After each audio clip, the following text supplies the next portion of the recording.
একটা রিক্সাওয়ালা বলতেছিল যে স্যার আমরা অনেকক্ষণ পরিশ্রম করে মাঝে মাঝে একটা বিড়ি টানি একজন দুজনে, এই বিড়ির উপর ট্যাক্সটা আপনারা কম রাখলে কি ক্ষতি হয়ে যেত? মাননীয় অর্থমন্ত্রীকে বলবো, এই গরিব কৃষকরা জমি রাইলে বসে বিড়ি খায়। দুর্নীতিকে নো করলে চলবে না। দুর্নীতিকে আমরা বলছি 0%। দুর্নীতিকে যদি আমরা মিনিমাম টলারেন্স আনতে পারি, তারপরেও বাজেট পরিপূর্ণভাবে বাস্তবায়ন সম্ভব হবে। কারণ যারা এই রাজস্ব আদায় করবে, একটা শ্লোক আছে যে আল্লাহরে কি দিবা মানো, আমার কি দিবা আনো। অর্থাৎ যারা এই ট্যাক্স আদায় করে তারা সরকারের রাজস্ব চেয়ে বেশি ইন্টারেস্ট শো করে তাদের নিজস্ব পকেট ভরার জন্য।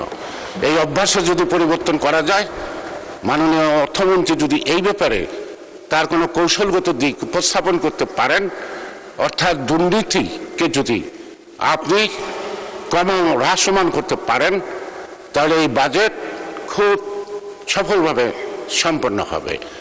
সে কারণেই আমি বলবো যে প্রত্যেকটা বাজেটের মধ্যে একটা দর্শন থাকে, যে দর্শনই বলে দেয় বাজেটটা কি। অর্থাৎ এই যে প্রাইম মিনিস্টার বলছে যে আই হ্যাভ এ প্ল্যান, আমি বলি এটা হলো হি হ্যাজ এ ভিশন। ভিশনটা কি শিক্ষার উন্নতি, ভিশনটা কি দারিদ্র্য বিমোচন, ভিশনটা কি একটা নারীকে সমৃদ্ধ করার জন্য ফ্যামিলি কার্ড, স্বাস্থ্য কার্ড, নানা ধরনের। এটা মাইক্রো ইকোনমি, এটা ভালো ব্যাখ্যা দিচ্ছে ফজলুল হক মিলন মাননীয় সংসদ সদস্য। এটার একটা এফেক্ট হবে। আমাদের দেশের এনজিওরা সময় আন্দোলনটাকে শেষ করে দিচ্ছে।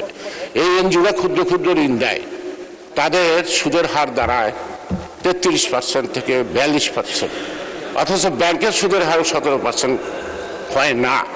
কিন্তু আজকে এই যে 14,500 কোটি টাকা যে লক্ষ্যমাত্রা ধরা হয়েছে ফ্যামিলি কার্ড অন্যান্য বিষয়ে, এই টাকাটা যখন জনগণের হাতে পৌঁছবে, এই মহিলাদের হাতে বা যাদের হাতে পৌঁছবে, তখন এটা কি হবে, মানিটা সার্কুলেশন বাড়বে, কোয়ান্টিটি যে থিওরি অফ মানি, তখন এই 14,000 কোটি টাকা দাঁড়াবে 2-3 মাসের মধ্যে 1 লক্ষ কোটি টাকা।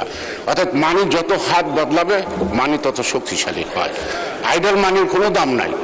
মানি যত সার্কুলেশন বাড়াতে পারবেন তত এটা দাম বাড়বে। সেই কারণে প্রান্তিক জনগোষ্ঠীর অর্থনৈতিক অবস্থা ভালো হবে। কারণ এটা ফেরত দিতে হবে না, এটা সুদ দিতে হবে না। সঙ্গত কারণেই অর্থনীতিতে একটা পজিটিভ আমরা রোল দেখব।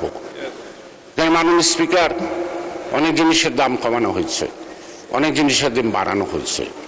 একটা জিনিসের দাম আমার কাছে কেমন যেন মনে হয়, একটা রিক্সাওয়ালা বলতেছিল যে স্যার আমরা অনেকক্ষণ পরিশ্রম করে মাঝে মাঝে একটা বিড়ি টানি একজন দুজনে, এই বিড়ির উপর ট্যাক্সটা আপনারা কম রাখলে কি ক্ষতি হয়ে যেত? মাননীয় অর্থমন্ত্রীকে বলবো, এই গরিব কৃষকরা জমি রাইলে বসে বিড়ি খায়। এইটার দিকে আমার মনে হয় আপনার একটু নজর দেওয়ার দরকার। কারণ যারা বিড়ি খায়, যারা টোবাকো চাষ করে, তো ওইটা তো একটা অর্থনীতির আপনার পাচ্ছেন সুযোগ।